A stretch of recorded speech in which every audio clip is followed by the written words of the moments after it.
Hi everyone, welcome back to another video from Wake&Tech.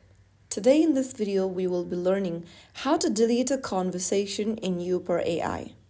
If you want to delete past conversations for privacy or a fresh start in Youper AI, then here is how you can do it.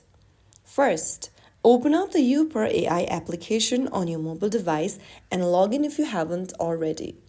Now make sure you are inside the Chats tab. Now after you are logged into your account, go to the Me button at the bottom right corner where you will be able to see your past conversations.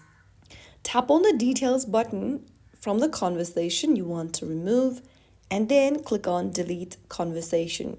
Click on Delete once again to confirm in the pop-up box, and that's how you can easily delete or remove conversation from Youper AI application.